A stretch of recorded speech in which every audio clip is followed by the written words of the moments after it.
Je vais donc commencer. De toute façon, on va prendre d'abord un petit temps de prière avant de commencer cette exhortation. Le but de l'exhortation, en fait, c'est, je vais parler de l'orgueil de la vie, de la vanité aussi. Et en fait, en parlant de cet orgueil de la vie et de la vanité, eh ben, ça va nous ramener à l'amour du prochain. Ça va donner l'importance à l'amour du prochain. Parce qu'on va se rendre compte finalement que lorsqu'on a su mettre le doigt sur l'orgueil de la vie et sa vanité, que aimer son prochain, faire du bien à son prochain aura toute son importance. Et Dieu m'a mis à cœur, justement, ces derniers jours, vous avez pu voir que je n'étais pas trop là. En fait, j'ai fait une petite retraite spirituelle. Je me suis fort concentré dans la parole de Dieu, dans la lecture, dans l'écoute. Et Dieu m'a touché. Quand j'ai entendu un verset qui est passé, Dieu m'a ouvert l'esprit sur quelque chose que je savais, mais que je n'avais pas encore identifié. Et donc, c'est pour cela que je voulais le partager avec vous, comme ça on est tous bénis à travers ça. Mais juste avant donc de commencer, on va d'abord amener la présence de Dieu. On va prier, on va demander que Dieu, par le Saint-Esprit, va tous nous exhorter. Je rappelle une chose, ce n'est pas parce que j'exhorte que cela ne me vise pas moi-même. Il faut savoir que ça m'inclut moi, autant que vous tous. Ça inclut en général tout le monde. Je pense que tout le monde va se sentir un peu concerné dans ce qui va être dit, avec humilité. Et donc voilà, donc le but c'est d'en sortir exhorté, c'est d'en sortir meilleur, c'est de comprendre certaines choses, de comprendre où nous sommes attaqués, comment nous nous faisons attaquer et quelles sont justement les choses qui peuvent nous permettre de sortir victorieux de ce genre de combat. Donc, je vous invite à élever la voix et on va donc prier et demander justement la présence du Saint-Esprit, la présence de Dieu avec nous. Père éternel, Seigneur, au nom puissant de Jésus-Christ, je te remercie. Premièrement, pour toutes les personnes qui sont venues se présenter. Et Seigneur, je te remercie même pour ceux qui n'ont pas pu se présenter. Seigneur, je te remercie pour cet enregistrement qui va être fait afin que tous ceux qui n'ont pas pu être là vont pouvoir écouter. Seigneur, que ça ne soit pas par ma propre bouche ou par ma propre sagesse ou par mon intelligence, Seigneur, que je vais prêcher ou exhorter. Seigneur, que je ne sois pas un modèle ou que je ne sois pas, Seigneur, meilleur que les autres parce que j'ai pris la parole. Seigneur, tu sais bien que, avant tout, ce message me concerne moi-même. Ce message m'est adressé à moi. Mais je sais que je ne suis pas le seul dans ce genre de combat. C'est pour cela, Seigneur, que tu m'as mis à cœur et que tu m'as mis à l'esprit de partager cette exhortation, celle que tu m'as fait dans mon cœur. Seigneur, je veux inviter ta présence. Seigneur, je veux me rendre en toute humilité, Seigneur, et prendre cette parole afin d'exhorter, Seigneur, tous tes enfants. Je veux, Seigneur, que nous puissions être tous ensemble et unis et qu'il n'y ait pas d'esprit de querellation, pas d'esprit de division, comme tu l'as toujours fait lors de nos partages de la lecture biblique et de nos études. Seigneur, que tu puisses continuer à instaurer cette paix entre nous.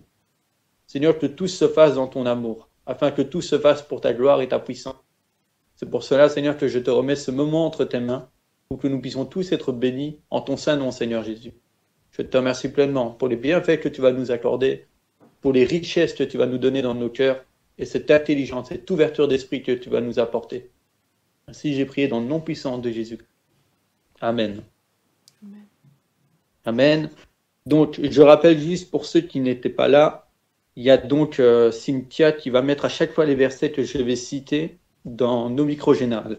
Donc, je vais citer des versets qui seront importants justement à lire ensemble, à essayer de comprendre le sens et de voir qu'est-ce que ça peut nous apporter. D'accord? Donc, cette exhortation va se faire en 9 parties. Donc, il y a 9 critères, on va dire, 9 critères qui vont tourner autour de l'orgueil de la vie, la vanité et puis l'amour du prochain. Le premier critère que je vais apporter, c'est reconnaître d'abord que nous sommes que de passage dans ce monde. Pourquoi j'ai appelé ça l'orgueil de la vie? Parce que nous vivons de manière orgueilleuse. Pourquoi? C'est pas que nous sommes orgueilleux en nous-mêmes, mais nous avons une forme d'orgueil, une forme de prétention qui va vers la vanité. Vous savez, nous sommes généralement habitués à vivre en nous disant je vais faire tel projet ou tel projet. Je vais vivre de telle manière. Je vais centrer ma vie autour de telle chose. Demain, je vais faire ci, demain, je vais faire ça, aujourd'hui, je vais faire ci. Et nous parlons de manière à faire croire que nous sommes maîtres du temps, que nous sommes maîtres des choses que nous proposons de nos bouches, que nous sommes maîtres de nos désirs personnels. Alors que finalement, notre souffle de vie, c'est Dieu qui le tient. Il est c'est un peu une forme d'orgueil, en fait, de se dire que demain, par exemple, demain, j'irai au travail, je vais travailler. C'est humain. Tout le monde se dit ça. Je veux dire, demain, on fixe des rendez-vous, on fait des choses à notre guise, on établit des choses, mais on a cette mauvaise habitude de se dire que on ne demande pas l'avis à Dieu et on ne dit jamais si Dieu veut. Alors que finalement, c'est si Dieu le veut. S'admettre au fond de soi que on n'a pas forcément besoin de Dieu pour dire que demain j'irai à un rendez-vous, eh ben, c'est une forme de vanité. C'est se rendre même maître de notre propre vie, du temps en fait. Et en fait, on n'a pas cette capacité. Mais nous, humains, on a appris à vivre comme ça. Et pourquoi on a appris à vivre comme ça? C'est comme ça justement qu'on va pouvoir le voir à travers l'Écriture. Pourquoi notre cœur aujourd'hui a cette vanité-là de se dire qu'on établit des projets, on établit des choses dans le temps, dans le futur. Parce qu'on est habitué de vivre la vie de jour au jour. Et comme on voit que les jours se succèdent et qu'ils ne s'interrompent pas, tant que le jour ne s'est pas interrompu, on ne sait pas ce que c'est qu'un jour qui s'interrompt. Et tant qu'on n'a pas eu cette expérience, eh ben, on est toujours dans cette vanité de se dire que le jour va toujours continuer. Pourtant, l'existence de la mort, nous la connaissons. Nous savons tous au fond de nous qu'un jour, on va goûter à la mort, qu'un jour, notre âme va sortir. Mais au fond de nous, on ne veut pas accepter que ça soit aujourd'hui. On se dit, ce sera plus tard. Et à force de se dire que cela arrivera plus tard, nous tombons dans une vanité et un orgueil. Parce qu'il y a plein de choses qui nous prennent au piège. Il y a des mauvais désirs qui nous prennent au piège, il y a des mauvais raisonnements, des mauvaises réflexions, des choses qu'on remet à plus tard alors qu'elles auraient dû être mises justement au présent, des choses qu'on se dit, ah ben, c'est pas grave, j'aurai le temps par exemple, de dire pardon, j'aurai le temps de prêcher la parole plus tard, j'aurai le temps de faire de bien plus tard, je le ferai demain, je le ferai dans une semaine, je le ferai dans 2 semaines. Et parler de cette manière-là, c'est comme si on assurait, c'est comme si on garantissait que dans 2 semaines, on sera là. Mais on n'a pas ce pouvoir de garantir. Parce que la vie, c'est pas nous qui la tenons entre nos mains.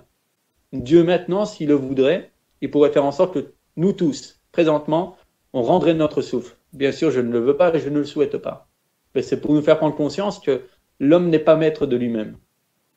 Et ça, c'est dû en fait à un bagage que nous portons, c'est dû à un raisonnement que nous portons depuis toujours, de se dire qu'on a toujours le temps, de se dire que nous sommes maîtres de notre vie, que nous sommes notre propre Dieu par rapport à notre vie. Et pour nous qui sommes chrétiens, pour nous qui croyons en Dieu, pour nous qui avons ces connaissances de l'Écriture, eh ben, on n'y pense pas forcément. Donc je ne dis pas qu'on le fait de manière volontaire. C'est pour cela qu'on le fait de manière involontaire. C'est-à-dire ce sont des pensées qui sont au fond de nous. C'est une façon de voir les choses qui s'est inscrite dans nos cœurs en fait. Et donc on n'y pense pas, parce que ça nous paraît normal, ça nous paraît tout simplement logique en tant qu'être humain, mais c'est quelque chose qu'il faut remédier. Et donc le premier passage que j'aimerais qu'on prenne dans la Bible, c'est le psaume 144, verset 4. Alors il est écrit, « L'homme est semblable à un souffle, ses jours sont comme l'ombre qui passe. » Vous voyez en fait, ce message est très important. Pourquoi? Parce que devant l'éternité, Dieu qui est dans l'éternité, nous qui ne sommes pas encore dans l'éternité, nous sommes appelés à être éternels, mais nous ne le sommes pas. Nous sommes finis, ça veut dire nous avons un commencement et nous verrons tous une fin. Et bien Dieu qui est dans l'éternité, lui qui n'est pas soumis à un temps, quand il voit des êtres qui sont soumis à un temps, ben pour lui, nous sommes comme une ombre, nous paraissons que pour un temps. Ça veut dire nous ne serons pas là. Pour lui, il sait que notre passage, que notre existence n'est que pour un temps. Et en fait, nous n'en prenons pas conscience, parce que nous sommes habitués, nous comme un des mortels, à voir ce temps passer. Alors que pour Dieu, le temps passe, mais pas de la même manière pour nous, que pour nous, pardon. Lui qui est dans l'éternité, pour lui, tout ça n'est qu'une ombre qui passe. Pour lui, tout ça n'est qu'un regard qui se balaye, on va dire. Dieu voit dans le temps d'une manière que nous ne pouvons pas le voir. Et nous, on doit prendre conscience que nous sommes semblables qu'à un souffle. Vous voyez, quand vous soufflez, pour prendre un bel exemple, quand vous soufflez avec votre bouche, eh bien, le vent qui va être projeté de votre bouche, en même pas 2 secondes, ça va être fini. Vous allez juste vous allez sentir le vent, et puis le vent n'est plus. Eh bien, Dieu, quand il regarde la vie de l'homme, c'est pareil à un souffle. C'est comme s'il avait juste soufflé. Et il faut prendre conscience de ça. Pourquoi? Parce que ça nous donne une humilité profonde. Ça nous retire toute vanité. Ça nous retire tout orgueil de se dire que j'ai le temps. Parce que devant Dieu, ce que nous, on estime comme avoir le temps, lui, il estime comme une ombre, comme un passage, comme un simple sou. Est-ce que tu peux me mettre aussi, le psaume 39, versets 4 à 6? Éternel, dis-moi quel est le terme de ma vie? Quelle est la mesure de mes jours? Que je sache combien je suis fragile. Voici, tu as donné à mes jours la largeur de la main, et ma vie est comme un rien devant toi. Oui, tout homme debout n'est qu'un souffle. Oui, l'homme se promène comme une ombre, il s'agite vraiment, il amasse, et il ne sait qui recueillera. Voyez ici, pour aller encore plus loin. Ici, ce psaume est très important et on voit toute la forme de l'humilité, de ce que je parlais par rapport à la vanité. Ici, il s'en est rendu compte. Il va demander à l'Éternel, dis-moi quel est le terme de ma vie. Parce que quand on prend conscience que nous sommes que de passage, à partir du moment où Dieu a réussi à mettre ça dans notre cœur, qu'il a réussi à ouvrir nos yeux, c'est le fait que tout ça n'est que pour un temps. C'est-à-dire tout ça est éphémère. Tout ce que nous vivons ici présentement, dans ce monde charnel, ce n'est que pour un temps. Ça veut dire, quand on prend considération que tout ça n'est pas la réelle importance, que tout ça n'est pas la vraie vie, que tout ça n'est qu'un faux semblant, tout ça n'a que pour but, en fait, de nous préparer à la véritable vie. Et quand on prend conscience de ces choses-là, on attrape une humilité, on attrape, en fait, une nouvelle vision de la vie. On voit la vie autrement. Avant, on était attaché, par exemple, aux biens matériels, on était attaché à nos efforts qu'on a fournis physiquement pour nous procurer une maison, une voiture, pour nous procurer un confort. On s'attache aussi à des personnes, on s'attache au matériel, on s'attache à notre argent qu'on a épargné, on prévoit des plans, tiens, je vais faire tel crédit pour avoir ma maison. Je ne dis pas que toutes ces choses sont mauvaises. Ces choses, Dieu les a données à l'homme. Mais quand on comprend que notre vie peut s'arrêter du jour au lendemain, notre cœur n'est pas centré sur ces choses-là. Notre cœur est centré plutôt vers ce qui va plaire à Dieu, sur cette vie. Vous voyez, Paul, il en parle souvent. Dans les épîtres, il en parle souvent, cette espérance. Cette espérance qu'on ne voit pas. Parce qu'il dit, si on la voyait, cela ne serait plus une espérance. Mais comme on ne la voit pas, cela est une espérance. Et lorsqu'on ne voit pas quelque chose, mais qu'on espère dans notre cœur de la voir un jour, de la recevoir, l'espérance est réellement une espérance. Et nous, si on arrive à avoir cette preuve d'humilité, si on arrive à avoir cette ouverture d'esprit, eh bien, l'espérance de la véritable vie va s'offrir à nous réellement. Et donc, nous allons plus vivre comme des enfants du monde qui s'attacheraient au monde en pensant qu'il n'y a que ce monde-là qui existe, mais nous allons vivre en tant que véritable enfant de Dieu en se disant que, en fait, ici, ce n'est qu'un passage, ce n'est qu'éphémère et que nous devons construire, établir et rechercher le royaume des cieux. Et que nous savons que c'est là et que c'est vers cette direction-là que nous allons. Jésus l'a dit. Il a dit, il y a plusieurs maisons dans le ciel, dans la demeure de mon Père. S'il n'y en avait pas, je vous le dirais. Mais il y a plusieurs places. Et il nous a préparé une place. Jésus nous dira aussi qu'on peut avoir des récompenses dans le royaume des cieux. Et donc, quand on comprend qu'on a un foyer, qu'on a une maison, qu'on a des récompenses, c'est-à-dire qu'on peut construire quelque chose dans le royaume des cieux. Ça veut dire que les choses qu'on va faire sur terre vont être récompensées dans le royaume des cieux. Et donc, ça veut dire qu'on va en gagner quelque chose. Il y a un profit sain. C'est pas un profit malhonnête parce que Jésus le dit. Ne vous amassez pas des trésors sur la terre. Là, justement, où les voleurs viennent, où la rouille vient, où les vers mordent ces choses-là. Ça veut dire qu'ils sont voués à la destruction. Mais recherchez plutôt les trésors qui sont dans le royaume des cieux. Là, justement, qui ne peuvent pas périr. Parce que ces choses sont éternelles. Alors que nous, on est tellement habitués à s'attacher à des choses qui, finalement, vont nous échapper des mains. Ils ne seront plus à notre portée. J'aimerais partager encore un autre passage. Job, chapitre 14, versets 1 à 3.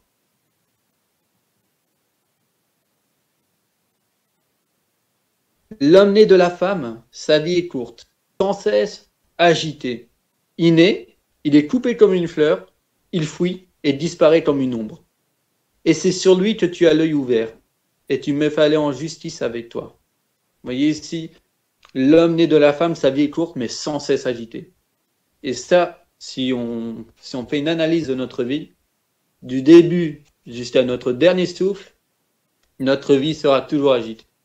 On aura toujours des combats, on aura toujours des détresses, des moments de faiblesse, des moments où on va pleurer, des moments où on sera dans la joie, des moments où on sera dans l'euphorie, on sera heureux, des fois malheureux, persécuté, des fois on se sentira bien, des fois on se sentira mal. Et la vie, c'est ça. C'est un amassis de ça.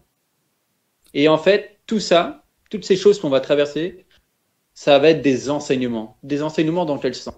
C'est-à-dire que tout ce qu'on vit, tout ce qu'on expérimente et tout ce qu'on fait rentrer dans notre cœur, parce qu'à chaque fois que vous passez un moment de joie comme un moment de tristesse, ben, ça laisse des traces dans le cœur, ça laisse des enseignements, ça laisse une expérience. Et ces choses vont rentrer en nous et vont nous donner une façon de vivre, vont nous donner un code de vie.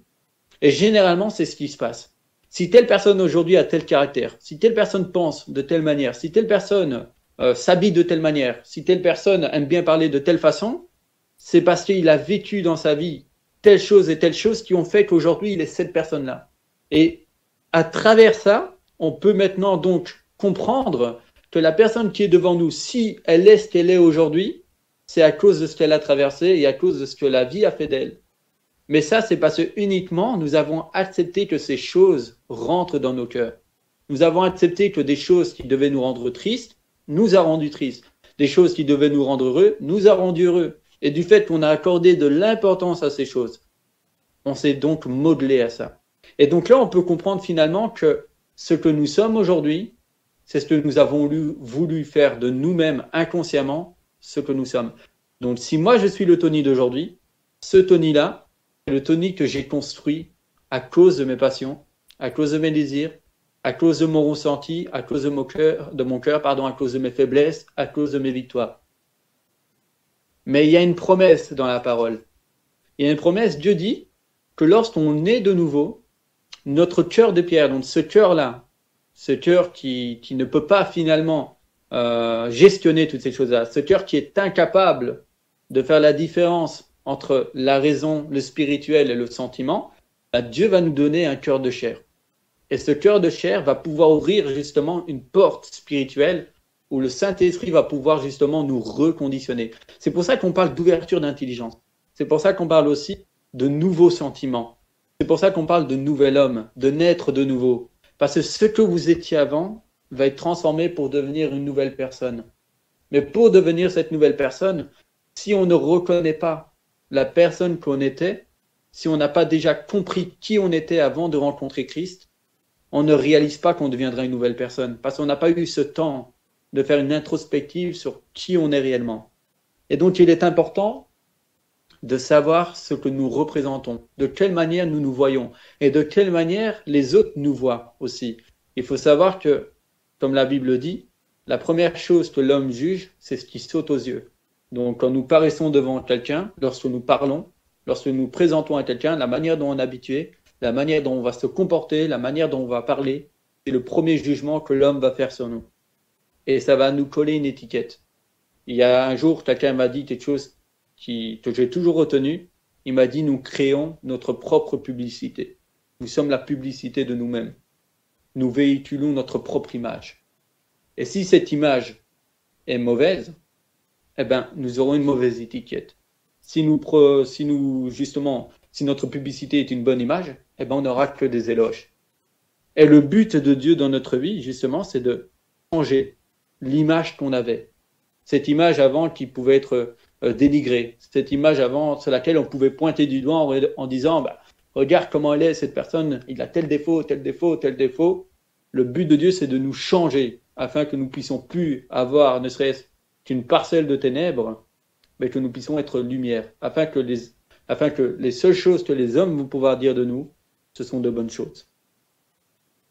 Et donc ici, dans ce passage, nous voyons que la vie, donc, elle est très courte et elle est sans cesse agitée. Agitée de bien des manières, comme je l'explique. Et vous allez remarquer que dans la parole, souvent, on fait allusion à la fleur ou à de l'herbe. Vous allez voir ça souvent, que même Jésus en parle et dit que la vie d'un homme est comme de l'herbe. Donc, l'herbe, c'est Pierre qui en parle dans son épître. L'herbe, elle fleurit. Une fois qu'elle est brûlée, eh ben on la masse et on la jette. Et donc, la vie, c'est comme ça. on paraît pour un temps. Lors de notre vie, on amasse des choses. Toutes ces choses qu'on a amassées, le jour où on part, on ne les prend pas avec. Elles sont données aux autres, ou elles sont remises à l'État, ou elles sont brûlées, peu importe. Mais tout ce qu'on a fait, finalement, ne nous revient pas. C'est pour cela qu'il est finalement, on va dire, un peu insensé de courir derrière des choses que nous ne pourrons pas emporter. Tandis que les choses qui sont pour le royaume des cieux, c'est des choses que nous pourrons emporter avec nous, justement. Est-ce que tu peux me mettre aussi le passage de Job, toujours dans Job, le chapitre 12 au verset 10?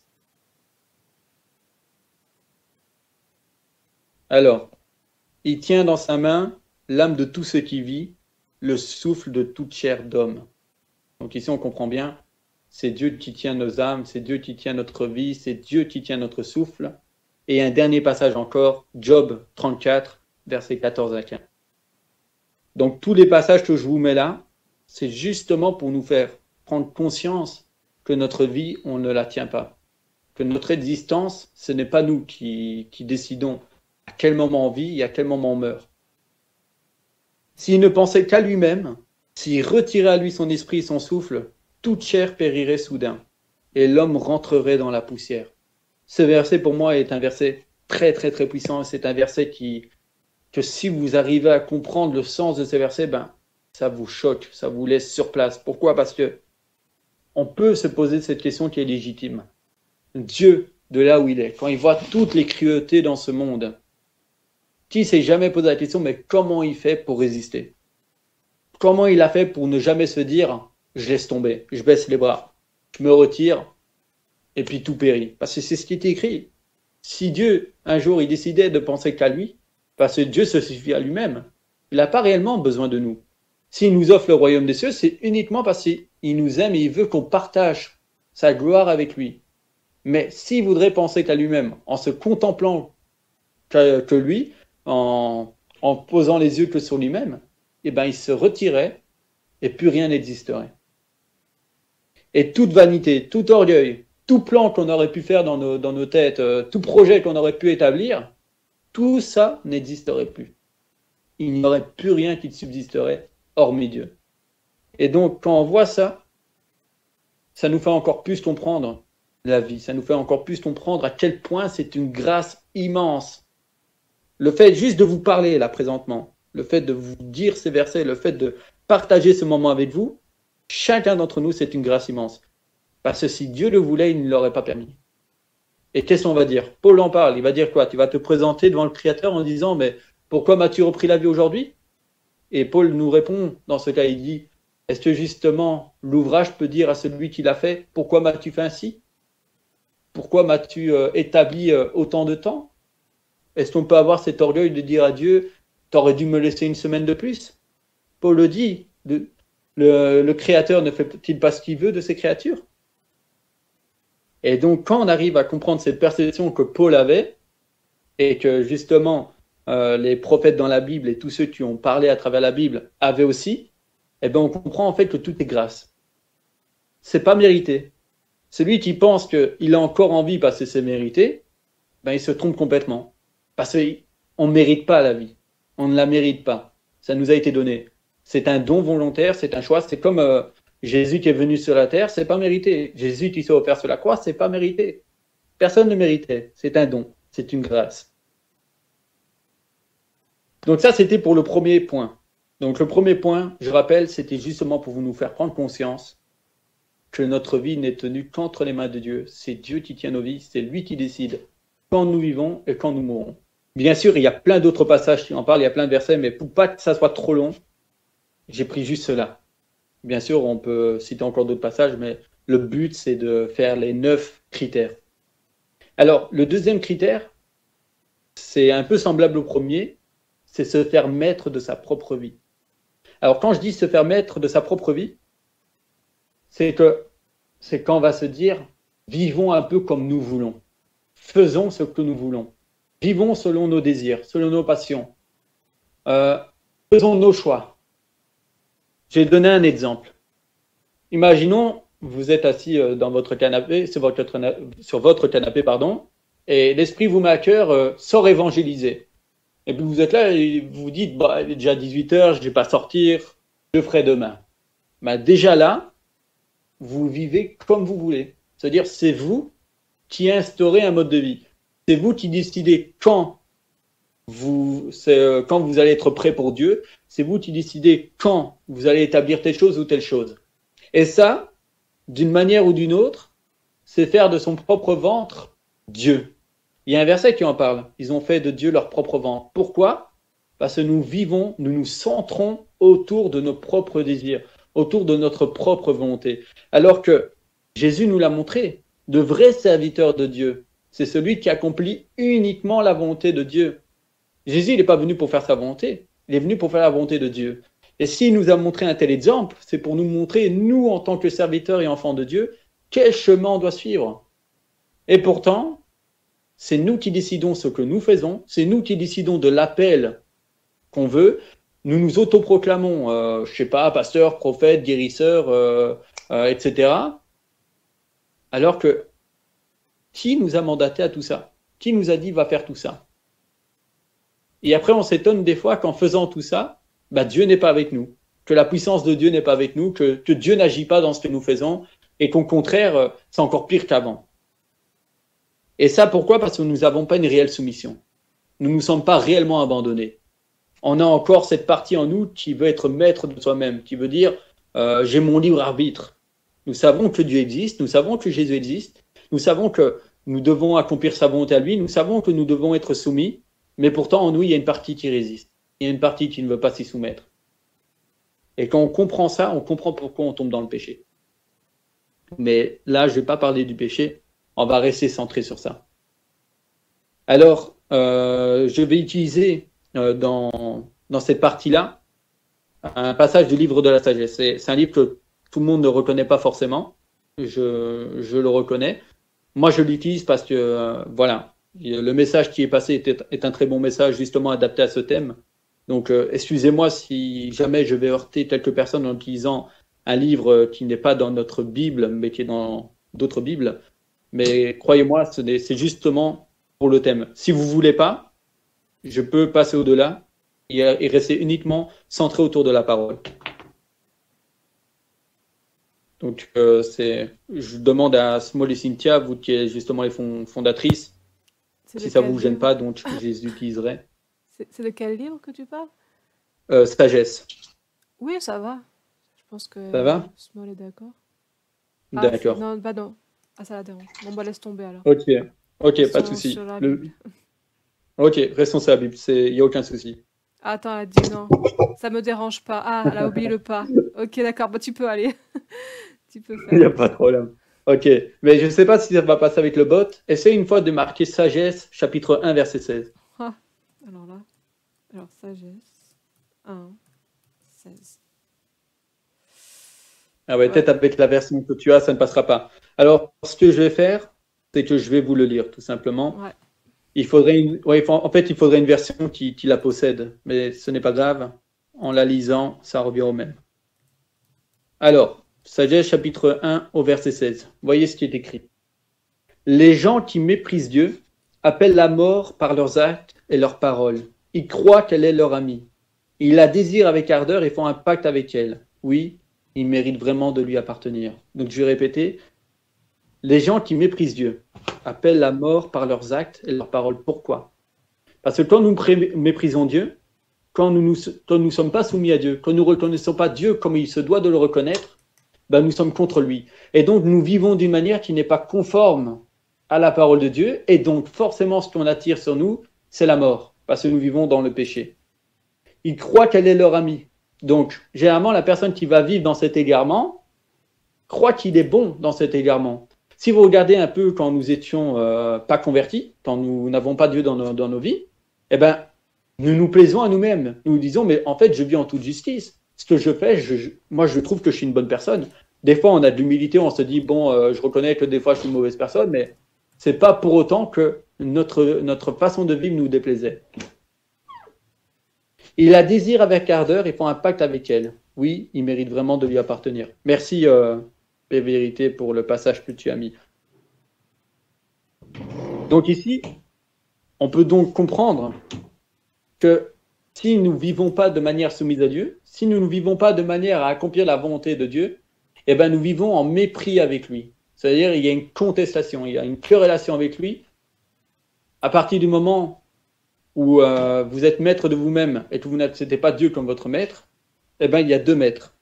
Et Jésus le dira, vous ne pouvez pas servir de maître. Et cette phrase-là ne s'applique pas que pour le diable et pour Dieu. Si vous êtes maître de vous-même et que vous avez Dieu pour maître, vous êtes en train de servir vous êtes en train de servir deux maîtres. Et votre chair est Dieu. Et pourtant, vous ne pouvez pas servir de maîtres différents. C'est pour cela qu'il est important de comprendre que cette soumission, cet abandon de soi-même, et vivre réellement en tant qu'enfant de Dieu, eh ben, nous rapproche de Dieu. Des fois, on se pose la question, mais pourquoi je ne ressens plus Dieu? Pourquoi Dieu ne me parle plus? Pourquoi lorsque je prie, je ne ressens plus sa présence? Eh bien, il serait important dans ces cas-là de regarder, mais quelle est ma réelle relation avec Dieu? Est-ce que la relation que j'ai avec Dieu actuellement est conforme à sa parole? Vous savez, Dieu, il agit de cette manière. On peut le voir à travers l'Ancien Testament. Quand Israël se rapprochait de Dieu, ils étaient bénis. Dieu leur offrait énormément de bienfaits. Mais lorsque Israël tournait le dos à Dieu, qu'est-ce qui se passait? Israël était sous la main de l'adversaire. Et donc c'est pareil dans notre vie. Il est marqué que Dieu ne change pas. Donc Dieu, quand on est rapproché de lui, les bénédictions sont devant nous. Mais lorsque nous tournons le dos à Dieu pour faire ce que nous voulons, pour vivre comme on a envie de vivre, Dieu nous laisse faire. Il dit, ok, tu n'as pas besoin de moi pendant 2 semaines, je vais te laisser vivre seul pendant 2 semaines. Et Dieu sait qu'au final, nous reviendrons toujours vers lui. Mais il y a un piège dedans. Et le piège est que, c'est justement là où je veux en venir. C'est quand on se dit, par exemple, quand on est dans cette période-là, on va dire, imaginons pendant 2 semaines, j'ai tourné le dos à Dieu. Pendant ces 2 semaines, je vais toujours me dire dans ma tête, je reviendrai à Dieu, je lui demanderai pardon, il me pardonnera. Et se dire ça, que quoi qu'il arrive, je sais que je demanderai pardon à Dieu et il me pardonnera, en pensant que j'ai le temps de demander pardon à Dieu, c'est là la vanité. C'est là l'orgueil de la chair. C'est de se dire, de toute façon, j'ai toujours le temps de demander pardon à Dieu. Pourquoi? Parce que je vis encore. Mais au moment même où tu pensais ça dans ton cœur, Dieu aurait pu t'enlever la vie dans ce péché-là et te demander compte par rapport à cette pensée. Jésus le dit, nous serons jugés par nos pensées. Dieu aurait pu nous demander compte par cette pensée. Mais il nous fait encore une grâce à chaque fois de nous laisser le temps de nous repentir. Mais nous devons tous savoir qu'il y a un jour où Dieu nous enlèvera cette grâce. Le jour où Jésus reviendra juger le monde, il mettra de côté sa grâce. Pardon? Tu parles trop, gros. J'ai pas compris. J'ai pas compris ce que le frère a dit. Ah, ok, pas de souci. Donc le jour où il va mettre de côté sa grâce et qu'il va venir pour juger le monde, nous serons tous devant lui à comparaître. Certains seront pris, d'autres ne seront pas pris. Et donc, le message à comprendre, c'est tant que nous avons encore le souffle de vie, tournons-nous vers le Seigneur. Tournons nos regards vers lui. Est-ce que tu peux me mettre, s'il te plaît, le passage de Jacques, chapitre 4, versets 13 à 17. Donc Jacques 4, 13 à 17. À vous maintenant qui dites, aujourd'hui ou demain nous irons dans telle ville, nous y passerons une année, nous trafiquerons et nous gagnerons. Vous qui ne savez pas ce qui arrivera demain, car qu'est-ce que votre vie? Vous êtes une vapeur qui paraît pour un peu de temps et qui ensuite disparaît. Vous devriez dire au contraire, si Dieu le veut, nous vivrons et nous ferons ceci ou cela. Mais maintenant vous vous glorifiez dans vos pensées orgueilleuses. C'est chose mauvaise de se glorifier de la sorte. Celui donc qui sait faire ce qui est bien et qui ne le fait pas commet un péché. Ici, très très important. Vous voyez, tout ce que je viens de dire, ce passage le résume.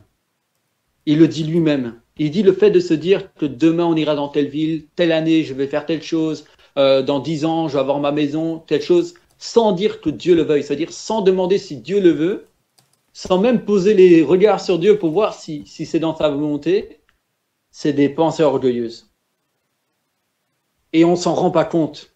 On s'en rend pas compte forcément, parce qu'on a trop l'habitude. On a trop l'habitude d'être comme ça, de pas demander à Dieu toute chose, de pas se tourner vers lui pour savoir si ce que nous faisons est dans sa volonté.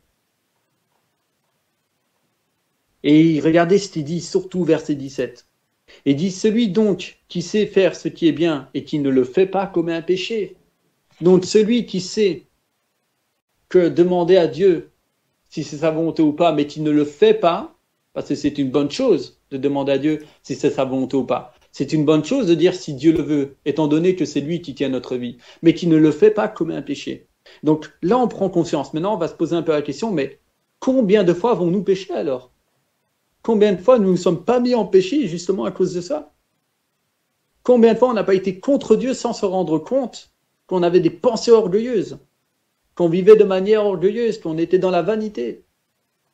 On ne se rendait pas compte que nous étions dans un état qui ne plaisait pas à Dieu. Et Dieu m'a fait comprendre ça justement lors de ma retraite spirituelle.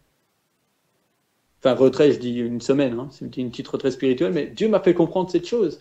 Et quand je me suis rendu compte de ça, mais je me suis dit, waouh, merci Seigneur, quelle grâce immense que tu m'ouvres les yeux sur ça, parce que j'aurais pu vivre encore, si Dieu le voulait, 10 ans comme ça, à vivre avec cet orgueil. Donc, très important, très très important, quand on ne sait pas ce qui arrivera demain, établissons pas des projets sans dire que Dieu le veuille. Le fait de dire que Dieu le veuille, c'est proclamer de sa bouche que Dieu est avec nous, que Dieu pourvoira. Vous savez, le fait de mettre en prière, Seigneur, j'ai l'intention de, je sais pas, de faire un crédit pour une maison. Sois avec moi, pourvois, Seigneur, s'il te plaît, si c'est dans ta volonté, dis-le-moi, manifeste. Parle-moi, si tu as un meilleur plan pour moi que de faire un crédit pour une maison, ben dis-le-moi, comme ça je le sais, Seigneur, comme ça je ne suis pas contre toi. Le fait de se soucier de savoir ce que Dieu veut ou pas, c'est là où tu montres justement à quel point tu juges ta relation importante avec lui. C'est comme un enfant avec sa maman. Si un enfant se soucie de savoir ce qui fait plaisir ou pas à sa maman, eh ben on va pouvoir calculer le degré de son attention d'amour envers sa maman en fonction de ce qu'il apporte comme importance ou pas. Si nous, on accorde l'importance dans tous nos projets en mettant Dieu au centre, parce que mettre Dieu en premier dans notre vie, ça inclut toutes choses, et pas que des choses qui sont partielles ou des choses que nous choisissons. Mais c'est réellement toutes choses. Si on n'a pas cette capacité de mettre Dieu réellement au centre de notre vie, c'est qu'il y a un problème. C'est que nous ne sommes pas encore réellement nés de nouveau, c'est que nous sommes encore dans ce chemin de la sanctification, c'est que nous sommes encore des bébés spirituels, c'est que nous marchons encore comme le monde marche. Et il est temps justement de changer cette façon de vivre. Même moi aussi, s'il t'appelle le passage de Matthieu 6, 33. Donc Matthieu 6, 33. Et donc pour après, comme ça tu sais, une fois que j'aurai lu celui-là, tu pourras me mettre Luc chapitre 12, du verset 13 à 21. Regardez ce que Jésus va nous dire. Cherchez premièrement le royaume et la justice de Dieu, et toutes ces choses vous seront données par-dessus. Vous voyez ici, Jésus, il nous fait prendre conscience que la première chose à laquelle nous devons regarder, la première chose que nous devons chercher, bien au-delà de tout le matériel, bien au-delà du monde que nous vivons, c'est son royaume. Donc tous les soucis qu'on peut se poser, donc tous les soucis qu'on a dans notre tête, là, qu'est-ce que je vais manger demain, j'ai plus d'argent, comment je vais faire pour terminer ma semaine, comment je vais vendre telle chose, est-ce qu'avec ma femme ça va s'arranger, comment je vais faire avec mes enfants, avec mes collègues du travail, ça va pas trop, tout ça, c'est secondaire. L'importance, c'est de chercher Dieu. Et la promesse dedans, c'est que si tu cherches Dieu et sa justice, donc à accomplir ce que Dieu aime, eh ben, tous tes tracas, tous tes soucis là qui sont par-dessus, Dieu pourvoira. Mais est-ce qu'on cherche réellement, premièrement, le royaume des cieux? Est-ce qu'on cherche réellement la justice de Dieu, premièrement? Est-ce que tout ce que nous faisons, nous le faisons pour la gloire de Dieu? Dans Luc, chapitre 12, au verset 13-21, quelqu'un dit à Jésus, du milieu de la foule, « Maître, dis à mon frère de partager avec moi notre héritage. » Jésus lui répondit, « Ô homme, qui m'a établi pour être votre juge ou pour faire vos partages? » Puis il leur dit, « Gardez-vous avec soin de toute avarice, car la vie d'un homme ne dépend pas de ses biens. » Pardon, je me suis dit... Oui. « Car la vie d'un homme ne dépend pas de ses biens, fût-il dans l'abondance. » Et il leur dit cette parabole. « Les terres d'un homme riche avaient beaucoup rapporté. Et il raisonnait en lui-même, disant, « Que ferai-je? Car je n'ai pas de place pour serrer ma récolte. Voici, dit-il, ce que je ferai. J'abattrai mes greniers, j'en bâtirai de plus grands, J'y amasserai toute ma récolte et tous mes biens. Et je dirai à mon âme, tu as beaucoup de biens en réserve pour plusieurs années. Repose-toi, mange, bois et réjouis-toi. Mais Dieu lui dit, insensé, cette nuit même ton âme te sera redemandée. Et ce que tu as préparé, pour qui cela sera-t-il? Il en est ainsi de celui qui amasse des trésors pour lui-même et qui n'est pas riche pour Dieu. Vous voyez cette parabole? Elle nous concerne tous, d'une manière ou d'une autre. Si tout ce que je viens de dire, là, du début jusqu'à maintenant, si tout ce que je viens de dire, vous vous êtes senti consterné, elle nous concerne. Parce que lorsque nous vivons selon notre propre désir, lorsque nous vivons selon notre propre initiative et notre propre volonté, eh ben, nous sommes comme cet homme qui amasse ses richesses, qui construit des greniers, et puis qu'une fois qu'il a tout construit, qu'il a tout amassé, il se dit maintenant je n'ai plus qu'à me réjouir. Et nous, c'est pareil. Nous vivons, nous travaillons. Une fois que nous recevons notre salaire, nous payons nos factures. Une fois que nos factures sont payées, il nous reste de l'argent. Et puis là, nous disons maintenant, prospérons, mangeons, buvons. Et rappelez-vous, au temps de Noé, c'était la même chose. Les gens se mariaient, les gens buvaient, les gens mangeaient, les gens donnaient leurs filles en mariage, jusqu'au temps où le déluge vient. Et Jésus dit, il en sera de même à la fin des temps. Les gens feront exactement la même chose. Et Jésus reviendra avec la colère de l'agneau.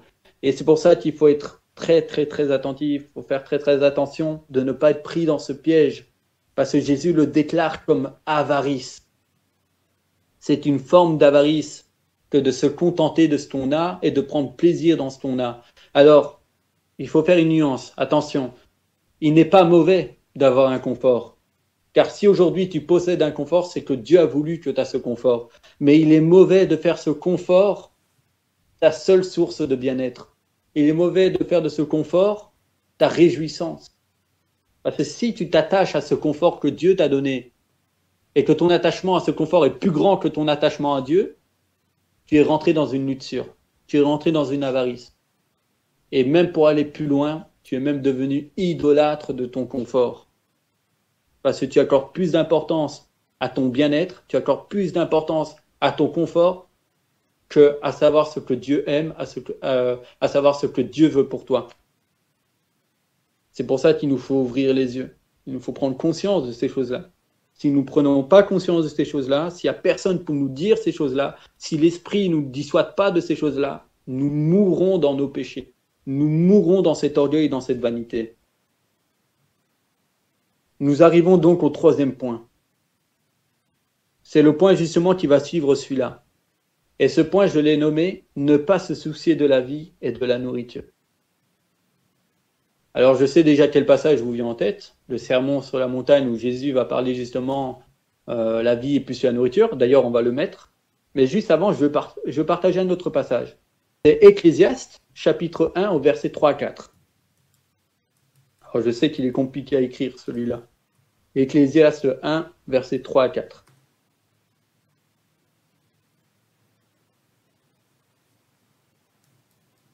Je me demande si tu mets juste EC, si ça passe pas.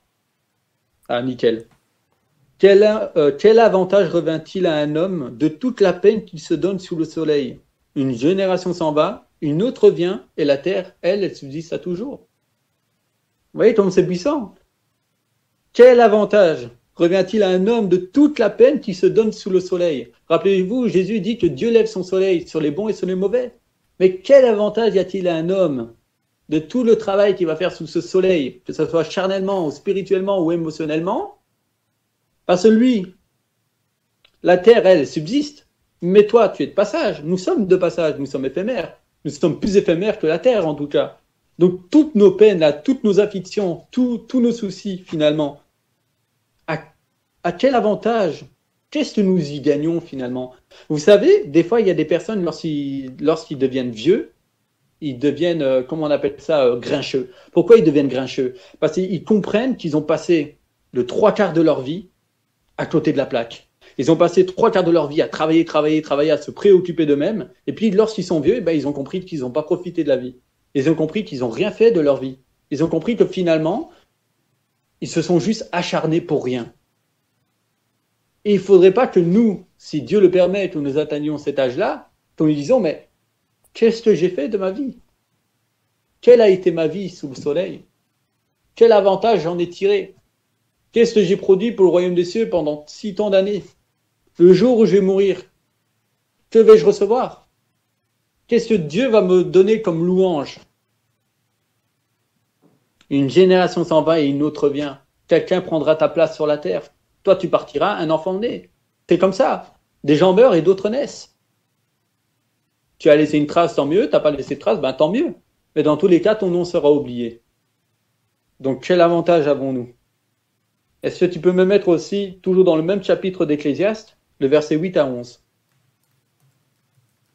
Donc, Ecclésiaste 1, verset 8 à 11.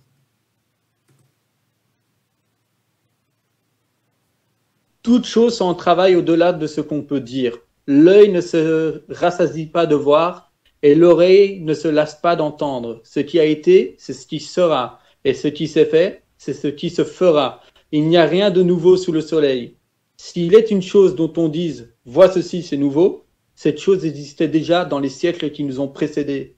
On ne se souvient pas de ce qui est ancien, et ce qui arrivera dans la suite ne laissera pas de souvenir chez ceux qui vivront plus tard. Ici, on nous fait comprendre que nos yeux, nos oreilles, notre cœur, il est comme ça. Il ne se rassasie jamais. Il ne peut pas se contenter. Il a toujours besoin de plus. On a besoin de plus. C'est la chair, on n'y peut rien. Elle est comme ça. Elle veut toujours se nourrir, se gaver. J'ai compris que la chair, c'est la plus grande des gourmandises. Pourquoi? Parce que t'as beau la nourrir, t'as beau lui donner, tu voudras toujours plus. Tu t'achètes une voiture, tu vois une voiture qui est juste au-dessus de ta voiture, tu te dis, si seulement j'aurais pris celle-là. Tu achètes un jeu de vidéo, il y a le 2 qui sort, tu te dis, ah ben j'ai acheté le 2. Tu n'arrives pas à te contenter du premier. Tu as vu tel film, tu veux voir la suite. Tu as mangé tel pas, ben tu veux manger plus, tu veux ton dessert, ainsi de suite. Ta chair est comme ça. Elle n'arrive pas à se contenter de ce qu'on lui donne. Et donc, même nos oreilles et nos yeux sont comme ça. On a beau voir, on a beau entendre, on a beau recevoir, on veut toujours plus. On est toujours dans une position de réclamation. Donne-nous, donne-nous, donne-nous, nourris-nous. L'homme n'arrive pas à se contenter de ce qu'il a. Et quand on est dans un tel stade, quand on est dans un tel état, qu'on n'arrive pas à se contenter de ce que Dieu nous donne, c'est là où la porte elle est ouverte pour l'avarice. C'est là où la porte elle est ouverte pour la luxure. C'est justement là où on va s'écarter de Dieu. Regardez ce qu'il dit, ce qui a été, c'est ce qui sera, et ce qui s'est fait, c'est ce qui se fera. Il n'y a rien de nouveau sous le soleil. Ici, il nous fait prendre conscience que même si vous rassasiez à mort votre chair, même si vous prenez toujours plus, il y a un jour où tu partiras, et dans ton cœur, finalement, tu te diras, mais en fait, il n'y a rien de nouveau. Tout se répète, tout est toujours la même chose. Bien matériel, bien émotionnel, bien sentimental, et le spirituel où il est dans tout ça, on l'a mis de côté finalement. Alors que ce qui est spirituel est illimité. Je me suis toujours dit ça, j'ai dit si Dieu est infini et nous qui sommes infinis, ça veut dire que de l'infini, le fini ne peut pas se nourrir. Pourquoi? Parce que le fini ne peut pas rentrer dans cet infini. Tu auras beau apprendre de l'infini, le fait que toi tu sois fini, tu pourras toujours en apprendre. Et ça, c'est une chose bonne, parce que là, ce n'est plus ta chair, elle aime pas ça, elle veut pas ça. C'est ton âme, là, du coup, qui prend plaisir. Et du coup, quand tu vas te nourrir toujours de cet infini, de vouloir toujours comprendre les mystères, de recevoir de Dieu des révélations, des visions, des choses que tu veux œuvrer pour Dieu, tu veux faire du bien à ton prochain, et ainsi de suite, bah, tu pourras toujours le faire parce que l'infini est trop vaste. Mais quand le fini se contente du fini, on comprend qu'il y a un problème. On comprend que tu cours en vain. Tu vis ta vie en vain. On va donc prendre le passage que j'avais dit, que tout le monde connaît donc. C'est Matthieu, chapitre 6, versets 25 à 34. Excusez-moi si c'est long, mais quand je parle de Dieu, j'aime bien aller dans les profondeurs des choses. C'est pourquoi je vous dis, ne vous inquiétez pas pour votre vie de ce que vous mangerez, ni pour votre corps, de quoi vous serez vêtus. La vie n'est-elle pas plus que la nourriture, et le corps plus que le vêtement? Regardez les oiseaux du ciel. Ils ne sèment ni ne moissonnent, et ils n'amassent rien dans des greniers, et votre Père céleste les nourrit. Ne valez-vous pas beaucoup plus qu'eux? Qui de vous, par ses inquiétudes, peut ajouter une coudée à la durée de sa vie? Je vais m'arrêter ici pour l'instant. Donc, c'est un peu déjà tout ce que j'ai dit, mais ne nous inquiétons pas pour ce qu'on mangera. Je veux dire, c'est normal qu'on s'inquiète. C'est normal. Je veux dire, à partir du moment, imaginons, vous avez des enfants, vous avez une femme, vous avez un travail, vous n'avez plus d'argent pour finir votre mois et vous voyez que vous n'avez presque plus rien comme nourriture. Il est normal, il est humain de se dire comment je vais faire maintenant pour faire les courses, il me manque quelque chose. Il est normal. C'est le corps, il réclame. C'est justement les afflictions du corps, de la chair, ça. On a ça en nous, on ne peut rien faire contre ça. Paul le dit lui-même, il y a ce mal qui habite en moi. Je comprends qu'il y a cette loi de la chair. Elle est là. Donc, on arrive à la comprendre, à la cerner. Donc, il est normal. Mais Jésus va dire, mais pourtant, ne vous en inquiétez pas. Il va même donner un exemple. Il va dire, regardez les oiseaux. Et regardez, comprenez ça. Regardez les SDF. Vous voyez, faites une expérience. Quel SDF vous avez déjà vu? Le même SDF, depuis un an, il est là dehors et pourtant, il est toujours en vie. Et vous, qui êtes dans votre foyer, vous êtes plus inquiet que cet SDF de savoir ce que vous allez manger. Pourtant, lui, qui est dehors, qui a toutes les raisons justement de pouvoir s'inquiéter de qu'est-ce qu'il va manger, ben Dieu lui met des personnes sur sa route pour lui donner à manger. Mais nous sommes inquiets.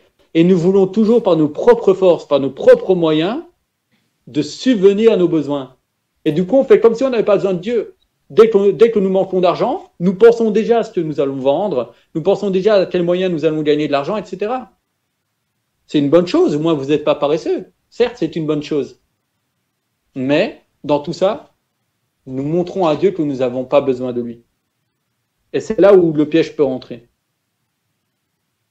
Quand il va prendre l'exemple des oiseaux, regardez les oiseaux, regardez les pigeons. Des pigeons, il y en a partout. Regardez les pigeons. Vous voyez comment ils sont? Ils sont vivants. Ils sont là. Ils arrivent à se nourrir. Pourtant, ils ne sont pas là à travailler comme nous, à gagner de l'argent, son salaire, etc. Et pourquoi vous inquiétez au sujet du vêtement? Considérez comment croissent les lys des champs. Ils ne travaillent ni ne filent. Cependant, je vous dis que Salomon même, dans toute sa gloire, n'a pas été vêtu comme l'un d'eux.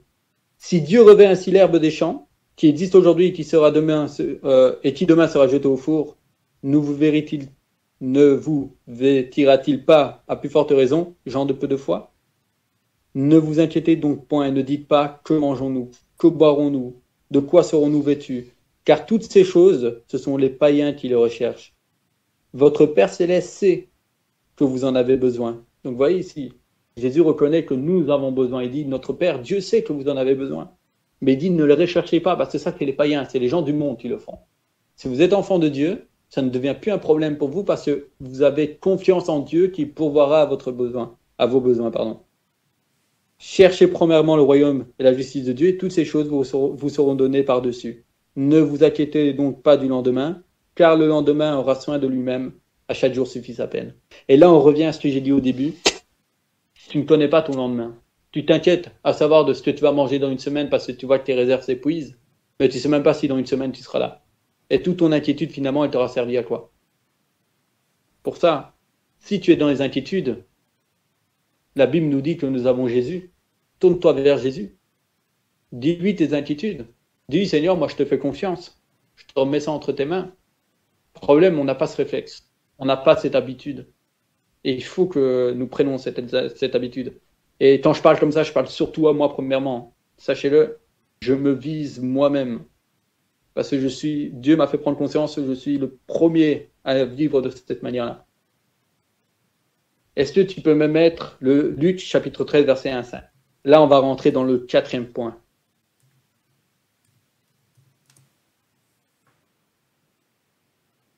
En ce même temps, quelques personnes qui se trouvaient là racontaient à Jésus ce qui était arrivé à des Galiléens dont Pilate avait mêlé le sang avec celui de leur sacrifice.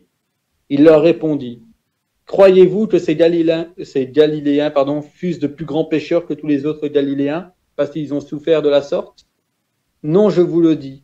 Mais si vous ne vous repentez, périrez tous également. Oui, ces 18 personnes sur qui est tombée la tour de Siloé et qu'elle a tué, croyez-vous qu'elles fussent plus coupables que tous les autres habitants de Jérusalem? Non, je vous le dis. Mais si vous ne vous repentez, vous périrez tous également. Pour vous dire en vérité, c'est lorsque j'ai entendu ce verset, j'avais mis la Bible en audio, l'évangile en audio. J'ai entendu ce verset, pourtant je l'ai lu 100 fois, ce verset. Mais ce jour-là, je l'ai entendu, ça m'a mis une pointe, ça m'a traversé le cœur et ça m'a fait comprendre. Pensez, regardez comment on va formuler ça. Vous pensez que tous ces gens qui sont morts avant nous, tous ces gens qui souffrent de telles maladies, ces gens qui naissent dans de telles conditions, vous pensez qu'ils étaient plus pécheurs que nous pour mourir avant nous, pour être malades à ce point-là, pour être nés dans une condition comme ça? Vous pensez que c'est parce que nous, on mérite d'être dans de bonnes conditions, que nous, on mérite d'être dans un confort? Vous pensez que devant Dieu, on a plus de mérite, par exemple, que quelqu'un qui vit dans la famine, quelqu'un qui n'a pas de foyer? Vous pensez qu'on est meilleur qu'un orphelin? Dieu nous fait prendre conscience que toutes ces personnes qui souffrent dans le monde, toutes ces personnes qui ont rendu l'âme avant nous, nous n'étions pas meilleurs qu'eux. On n'a pas de plus de mérite qu'eux parce que nous sommes encore en vie. Il ne s'agit pas de nous. Il s'agit uniquement de Dieu qui fait grâce à qui il veut. Il le dit dans Romains 9, Dieu fait grâce à qui il veut, il endurcit qui il veut, il fait ce qu'il veut de qui il veut. Quand on arrive à comprendre que si aujourd'hui nous en sommes là, avec ce que nous possédons autour de nous, ce n'est que grâce. On aurait pu être cet enfant mort à la naissance, on aurait pu être cette personne qui souffre de la famine, on aurait pu être cette personne qui est née en chaise roulante, on aurait pu être cette personne avec une déficience mentale, on aurait pu être toutes ces personnes.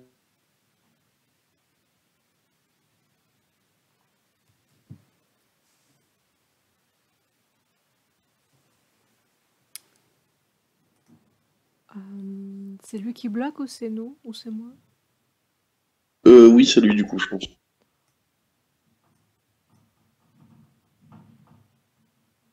Ah mais moi en tout cas ça va, je suis préservé. C'est de l'orgueil. C'est de l'orgueil parce que en fait ce n'est que grâce. Ce n'est qu'une grâce. Dieu t'a fait grâce. Dieu t'a fait grâce. Si mes parents, ils n'étaient pas chrétiens quand ils m'ont conçu, ils étaient dans le péché. Pourtant Dieu a fait en sorte que voilà, je suis dans de bonnes conditions. Donc voilà, ça vient pas des parents, ça vient pas d'un malheur précis ou quoi. Ok, le diable il peut être autour de tel truc ou tel truc, mais finalement c'est la volonté de Dieu qui s'accomplit. Donc ici Jésus nous fait comprendre, les personnes qui meurent avant nous, ils n'étaient pas plus pécheurs que nous. Donc il faut avoir cette humilité de se dire que si aujourd'hui on est encore en vie, c'est pas parce que nous le méritons. Si aujourd'hui ton frère il est mort, ou ton papa, ou ta maman, ta grand-mère, ou un voisin, quelqu'un que tu connaissais qui sont morts, et que toi tu es encore là aujourd'hui pour pouvoir parler, c'est pas parce que tu étais meilleur que cette personne. C'est juste que Dieu a encore un plan pour toi. Dieu attend encore que tu rentres dans son plan, que tu accomplisses ses projets. Et donc ce n'est qu'une grâce. Et donc quand nous analysons les 4 points que je viens de citer, on rentre dans une certaine humilité. On rentre dans une certaine perception de la vie où on se dit, finalement, je suis rien. Je suis rien humainement, mais en Dieu, je suis quelqu'un. Parce qu'il n'y a qu'en Dieu que nous vivons. Il n'y a qu'à travers Jésus que nous subsistons. En fait, c'est qu'à travers lui que réellement. Parce que si tu vis à travers le monde, tu existes pour le monde. Mais alors, tu es éphémère. Le jour où tu partiras, tu seras plus là. Pendant une éternité, tu ne seras pas dans la vraie vie. Mais si tu existes à travers Jésus, si tu existes à travers Dieu, eh ben, tu vivras éternellement. Et donc là, tu es quelqu'un. Là, oui, tu représentes quelque chose. On va donc passer au 6e point. Le 5e point, il n'y a pas de verset. J'ai décidé de ne pas mettre de verset. Le 5e point, c'était juste reconnaître, à travers les 4 points, la grâce immense que nous avons aujourd'hui d'être là. Et de reconnaître que nous ne sommes pas meilleurs que quelqu'un d'autre, parce que lui, il est mort avant nous, ou lui, il est né dans telle condition. Tout ça, c'est une grâce. Le 6e point que j'aimerais partager, maintenant, on va rentrer dans l'amour du prochain. Donc, le premier point que je voulais faire, c'est nous faire prendre conscience de l'orgueil de la vie. On a pu bien le détailler, on a pu bien voir ce que c'était l'orgueil de la vie, la vanité devant Dieu, de vivre sa vie de manière personnelle, de faire ses propres choix, sa propre volonté. Donc, j'espère que tout le monde a pu comprendre ce message-là. Lorsque maintenant qu'on a compris ce message, c'est là où on va réellement comprendre pourquoi la Bible insiste sur l'amour du prochain. Pourquoi il est important de se sacrifier pour son prochain. Jésus, il a dit, il n'y a pas de plus grand amour que de donner sa vie pour son ami. Et c'est là maintenant que, lorsqu'on comprend qu'en fait que tout ça n'est qu'éphémère, que tout ça ne sert à rien, que ça ne sert à rien de s'attacher à tout ce que nous construisons, eh ben qu'on va pouvoir véritablement en fait aimer notre prochain. Parce que nous savons que ces choses-là en fait sont réelles, c'est ça qui est vrai. C'est cet amour qu'on va pouvoir faire. Mais on va donc voir à travers des critères, qu'est-ce que c'est que réellement aimer ton prochain? Parce qu'il ne suffit pas de dire je t'aime pour aimer ton prochain. L'amour sans acte, bah, tu ne le montres pas ton amour. Je veux dire, moi, si ma femme, si je lui disais juste je t'aime et qu'à côté de ça, ben, je lui donne aucun amour, aucun sentiment, je m'occupe pas d'elle. Lorsqu'elle va mal, je dis je m'en fous, règle ton problème tout seul. Elle va me dire ouais, tu me dis je t'aime, ok, mais tu me le montres pas que tu m'aimes. Eh ben, l'amour du prochain, c'est pareil. Si tu ne montres pas à ton prochain qu'il a de l'importance pour toi, si tu ne te soucies pas de ton prochain, si tu ne montres pas que tu aimes ton prochain, où est donc ton amour pour ton prochain? Quand je dis si tu, c'est ma manière de parler, mais bien sûr, je m'inclus moi-même. C'est pas que je dis que vous êtes dans ce cas-là, moi je le suis pas. Comme je le dis encore, je suis même, ça se trouve, le premier dans ce cas-là. Donc, on va prendre Romains, chapitre 14, au verset 7 à 8.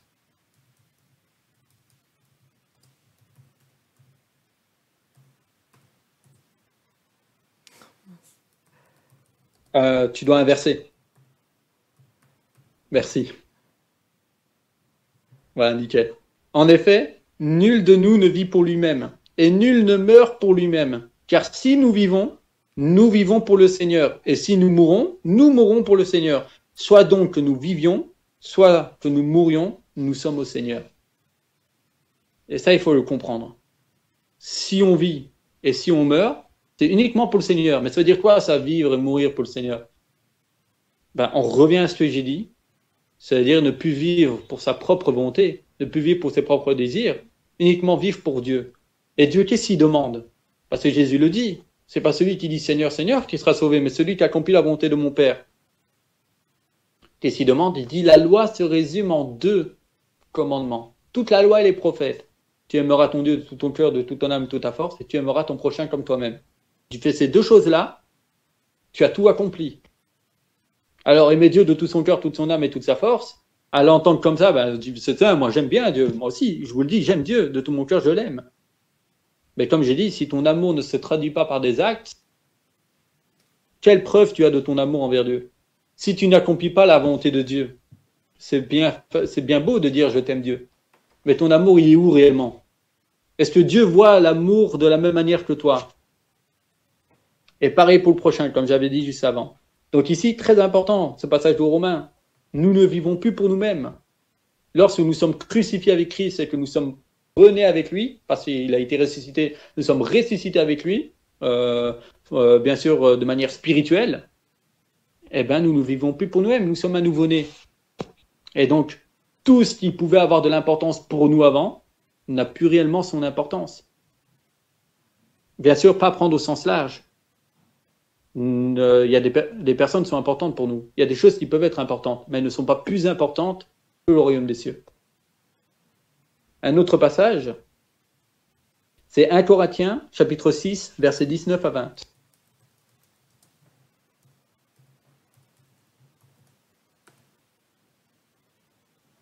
Ne savez-vous pas que votre corps est le temple du Saint-Esprit qui est en vous, que vous avez reçu de Dieu, et que vous ne vous appartenez point vous-même, car vous avez été rachetés à un grand prix. Glorifiez donc Dieu dans votre corps et dans votre esprit qui appartiennent à Dieu. On a été racheté à un grand prix. Jésus s'est offert pour nous afin de quoi? De recevoir ce nouveau cœur que j'avais parlé, ce cœur de chair. Et Dieu avait promis qu'il répandrait son esprit sur toute chair, afin que tout le monde puisse obéir à sa voix, que tout le monde puisse comprendre ce que Dieu attend de nous. Maintenant que nous avons reçu cet esprit d'adoption, cet esprit, comme Paul dit, qui crie Abba Père, maintenant que nous l'avons reçu, que nous en sommes même son temple, il n'y a plus de place pour nous. Parce que désormais, nous ne sommes que le véhicule du Saint-Esprit. Nous ne sommes que là pour manifester la gloire du Saint-Esprit. Souvenez-vous le passage, il y a les apôtres qui vont dire à Jésus, c'est aveugle, c'est lui qui a commis un péché ou c'est ses parents qui ont commis un péché? Et Jésus va dire, en fait, s'il est aveugle, c'est justement pour que la gloire soit manifestée à travers lui. pour que la gloire de Jésus se manifeste à travers lui. Et là, on comprend en fait qu'il y a des personnes qui sont nées comme ça, il y a des personnes qui sont comme ça. Pourquoi? Parce que Dieu veut que sa gloire soit manifestée. Mais comment elle peut être manifestée? À travers nous, les enfants de Dieu. Dieu peut vous envoyer vers une personne, un jour vous marchez dans la rue, combien vous en avez pas vu qui sont sur des béquilles, combien vous voyez pas qui sont aveugles, et vous ressentez au fond de vous, vous vous dites, ah si seulement j'avais le don de la guérison, j'irai chez cette personne, j'imposerai les mains, je dirai au nom de Jésus, tes yeux s'ouvrent, et puis vous serez réjoui du fait que la personne a ouvert les yeux, mais vous restez en retrait. Pourquoi? Parce que vous vous dites, c'est pas mon appel, j'ai pas une assez bonne relation avec Dieu pour ça, Dieu m'a pas demandé de le faire, donc je vais pas le faire, et ainsi de suite. Vous imaginez à côté de quoi on passe? Parce que Paul dit, cherchez tous les dons, aspirez à tous les dons. Donc il est possible qu'un homme puisse prophétiser et guérir en même temps.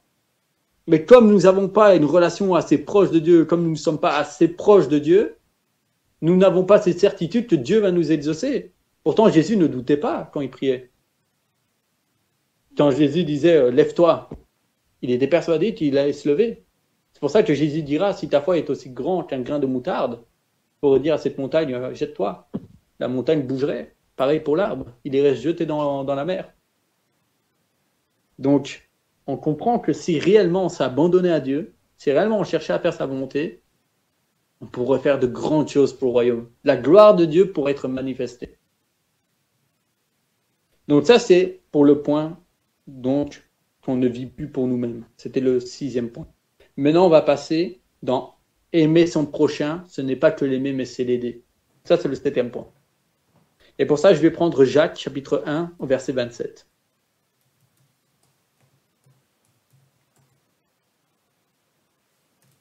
Avec un S, juste à la fin de Jacques. Nickel. La religion pure et sans tache devant Dieu notre Père consiste à visiter les orphelins et les veuves dans leur affliction et se préserver des souillures du monde. Vous voyez, la religion pure et sans tache, celle qui ne fait aucun défaut devant Dieu, celle qui est irréprochable, c'est de visiter ceux qui sont dans l'affliction. Que ce soit les veuves, les orphelins, les pauvres, ton prochain. Quand tu fais ça, tu es dans cette religion pure et sans tache. Et te préserver des souillures du monde. Donc de préserver de ce qui pourrait t'éloigner de ces choses-là. Luc 3:11 aussi, s'il te plaît. Et je vais mettre le prochain. Avec la tablette, si j'écris, ça va prendre trop de temps. Il leur répondit que celui qui a 2 tuniques partage avec celui qui n'en a point, et que celui qui a de quoi manger agisse de même. Voilà, ça c'est l'amour du prochain. Si vous savez que, par exemple, un bête exemple, vous savez que dans le bâtiment où vous habitez, il y a une famille, imaginons, qui est dans le besoin. Et vous savez que vous avez un peu de surplus. Même si cette famille ne croit pas en Jésus, vous descendez et vous lui proposez. Écoutez, j'ai un peu de surplus, est-ce que vous voudrez que je puisse vous aider? Je sais que c'est difficile parce que des fois on a un peu peur de les humilier, ces personnes qui se sentent humiliées en faisant ça. Par exemple, l'SDF qui est dehors, lui par exemple il sait qu'il est dans cette situation, donc c'est même encore plus simple. Lorsque vous voyez un pauvre dehors, imaginons, le fait de lui offrir un sandwich, de lui donner une boisson, si vous savez que c'est à 1 euro là, vous allez vous acheter un croissant et que ce croissant n'allait rien changer à votre situation. Au lieu d'acheter ce croissant, imaginons, offrez-le à quelqu'un qui en a vraiment besoin. Vous voyez, et donc là, c'est comme ça qu'on voit qu'en fait, vous vous souciez plus de votre prochain que de vous-même. Et donc, vous rentrez dans un amour qui est même plus grand que pour vous. Et Dieu prend plaisir à ces choses-là. Est-ce que tu peux me mettre 1 Jean, chapitre 3, versets 17 à 18? Je suis désolé, Cynthia, je te fais beaucoup écrire. Si quelqu'un possède les biens du monde et que, voyons son frère dans le besoin, il lui ferme ses entrailles, donc son cœur, comment l'amour de Dieu demeure-t-il en lui? Petit enfant, n'aimons pas en parole et avec la langue, mais en action et avec vérité. Vous voyez à quel point ça c'est profond et précis. Si quelqu'un possède les biens du monde, si toi tu possèdes un certain statut, si tu possèdes un certain confort par rapport à ton prochain, que tu sais qu'il est dans le besoin, tu le vois, c'est-à-dire ta conscience en témoigne, l'esprit qui est en toi te dit aide-le, mais que tu fermes ton cœur parce que tu as un esprit de jugement en toi, tu as un esprit de critique, et que tu n'aides pas cette personne, tu n'aimes pas. Et Dieu ne demeure pas en toi, parce que celui qui n'est pas amour n'a pas Dieu dans sa vie. Et ça, c'est quelque chose qu'il faut prendre conscience, parce que, alors là, on se remet en question, mais on se dit, c'est-à-dire à chaque fois que tu passais à côté d'un pauvre et que je pouvais lui faire du bien et que je n'ai pas fait du bien, ben, à ce moment-là, Dieu nous regardait, bien sûr. Ben, à ce moment-là, lorsque Dieu nous regardait, ben, Dieu n'était pas en nous. On n'avait pas Dieu dans nos cœurs à ce moment-là. Donc, qui on avait si ce n'était pas Dieu? Vous connaissez la réponse? C'est l'adversaire. Proverbe 14, 31. Je te remercie. Et après, il y aura encore un verset pour clôturer ce passage-là. Opprimer le pauvre, c'est outrager celui qui l'a fait. Mais avoir pitié de l'indigent, c'est l'honorer. Vous savez, outrager une personne, ce n'est pas en lui disant des choses mauvaises. Le fait de passer devant une personne en faisant comme si on ne l'avait pas vu, comme si on ne se souciait pas de ce qu'il va manger, c'est l'outrager. Vous connaissez mon frère Sébastien, par exemple, il a déjà été SDF. Et lui, il m'a déjà raconté cette expérience. Il m'a dit, une fois, j'étais assis sur un banc et je demandais aux gens qui passent, vous n'avez pas quelque chose à me donner à manger? Et quand les gens ne te donnent pas, tu te sens tellement méprisé, en fait. Tu te sens tellement comme rien. Tu as l'impression de ne plus être humain. Tu as l'impression de même de ne pas exister, d'être en trop dans le décor. Que devant la population, tu ne comprends pas, mais qu'est-ce que tu fous là, en fait? Et donc, la personne se sent tellement outragée de cette ignorance qu'on peut lui faire. Et ici, donc, l'opprimer de cette manière-là, l'outrager de cette manière-là, ben, c'est offenser Dieu. Parce que toi, tu as été fait par Dieu, mais l'SDF lui aussi, il a été fait par Dieu. Nous avons tous été faits à son image. Donc, quand tu ne fais pas du bien à ton prochain, quand tu ne fais pas du bien aux pauvres, c'est comme si tu ne faisais pas du bien à l'image de Dieu. Parce que Dieu dit, je fais l'homme à mon image. Donc, quand tu fais du mal à l'homme, tu fais du mal à qui? À l'image de Dieu. Donc, tu blesses Dieu. C'est pour ça qu'avoir pitié de l'indigent, c'est l'honorer, c'est honorer l'image de Dieu, c'est honorer sa création. Ésaïe chapitre 58, versets 6 à 10. Et alors là, on aura fini avec le 7e point. Je suis désolé si c'est long. Je suis vraiment désolé. C'est pour ça que j'ai fait 18h30, parce que je savais que ça allait durer. Alors là, ça va nous parler du jeûne. Vous savez, le jeûne, mais en même temps, ça va nous parler aussi de faire du bien aux autres. Généralement, quand on jeûne, la plupart se disent « je vais m'abstenir de manger et c'est tout ». C'est un jeûne, j'en conviens. Et Jésus, c'est ce qu'il a fait. 40 jours dans le désert, il n'a pas mangé, il n'a pas bu. Mais le jeûne, ce n'est pas que ça. Le but du jeûne, en fait, quand tu fais un jeûne, le but, c'est quoi?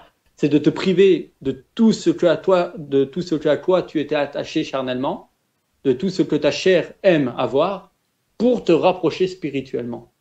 Et donc, il y avait un problème du temps d'Ésaïe. Parce que les Juifs, ils n'avaient pas cette conception. Certains n'avaient pas cette conception. Ils pensaient que jeûner, c'était uniquement s'abstenir de manger ou de faire des offrandes. Mais ils continuaient dans leur méchanceté, ils continuaient à ne pas aider le pauvre, ils continuaient à ne pas faire du bien. Et donc, on va lire. Voici le jeûne auquel je prends plaisir. C'est Dieu qui parle. Détache les chaînes de la méchanceté. Dénoue les liens de la servitude. Renvoie libre les opprimés. Et que l'on rompe toute espèce de joug. Partage ton pain avec celui qui a faim. Et fais entrer dans ta maison les malheureux sans asile. Si tu vois un homme nu, couvre-le, et ne te détourne pas de ton semblable. Alors ta lumière poindra comme l'aurore, et ta guérison germera promptement. Ta justice marchera devant toi, et la gloire de l'Éternel t'accompagnera. Alors tu appelleras, et l'Éternel répondra. Tu crieras, et il dira, me voici. Si tu éloignes du milieu de toi le joug, les gestes menaçants et les discours injurieux, si tu donnes ta propre subsistance à celui qui a faim, si tu rassasies l'âme indigente, ta lumière se lèvera sur l'obscurité et tes ténèbres seront comme le midi. Comme le midi, pourquoi? Parce que au midi, le jour est presque à son paroxysme. C'est-à-dire, regardez quand il est midi, mettez les yeux dehors, vous voyez qu'il fait jour, la lumière est partout. Il n'y a pas d'obscurité. Et donc, les ténèbres n'auront plus leur place dans ce jour-là. Et donc, vous voyez ici, Dieu dit que si tu fais ces choses-là quand tu es en jeûne, mais pas uniquement quand tu es en jeûne, parce que avec l'arrivée de Jésus, on nous demande de faire ça tout le temps. Donc, on comprend que nous sommes dans un jeûne permanent, en fait. Si tu fais ça tout le temps, tu es dans un jeûne permanent. C'est comme si tu jeûnais tout le temps. Et donc, on comprend que si on fait ça, ben, lorsque tu crieras à Dieu, lorsque tu appelleras à Dieu, lorsque tu demanderas des choses à Dieu, Dieu t'exaucera. Pourquoi? Parce que tu as recherché premièrement le royaume des cieux et la justice de Dieu. Alors tout le reste sera donné par-dessus. Maintenant, on va rentrer dans le point 8. Alors là, on va voir qu'on a déjà parlé, un verset, on a déjà donné une allusion. Et celui-là, je l'ai décrit de la sorte, c'est « ne pas faire le bien est un péché ». Il faut le savoir. Il y a deux façons de pécher dans la vie. Il y a le péché quand tu fais du mal aux autres, et il y a le péché quand tu ne fais pas du bien aux autres. Ça, il faut faire attention. Nous, d'habitude, on se dit péché, c'est quand je fais du mal à quelqu'un ou quand j'offense Dieu. Mais péché, c'est aussi quand tu avais la possibilité de faire le bien, mais tu ne l'as pas fait. Tu pêches. On va aller dans Proverbe 14, 21. 14, 21. Celui qui méprise son prochain comme un péché, mais heureux celui qui a pitié des misérables. Donc, celui qui méprise son prochain comme un péché, mais heureux celui qui a pitié des misérables. C'est-à-dire, lorsque tu vas mépriser quelqu'un, donc là on comprend, c'est un péché contre la personne, donc c'est normal, vous allez me dire, c'est un péché. Mais celui qui a pitié, mais heureux celui qui a pitié des misérables. Donc là, quand tu as pitié des misérables, justement, tu fais une bonne action. Donc ici, si vous inversez le sens, celui qui ne méprise pas son prochain, donc ne commet pas de péché. Et donc on comprend que si tu as l'occasion de ne pas mépriser ton prochain, donc si tu as l'occasion de lui faire du bien, ben tu ne commets pas de péché. Mais si tu avais l'occasion de lui faire du bien, mais tu n'as pas fait et que tu l'as méprisé, donc tu as commis un péché, parce que finalement le péché c'est quoi? C'est l'inverse de l'amour. C'est l'inverse du bien de ton prochain. Tout péché c'est ça. C'est quand tu fais quelque chose qui va contre ton prochain. Et donc forcément, c'est que tu avais la possibilité de faire le bien, mais tu ne l'as pas fait. On va prendre même un exemple encore plus concret. Ézéchiel 33, versets 1 à 9. Et ça, je pense que beaucoup de personnes le connaissent, c'est la sentinelle. Mais on va rappeler ce passage-là.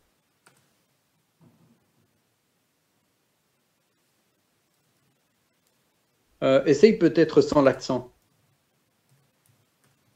Peut-être sans l'accent.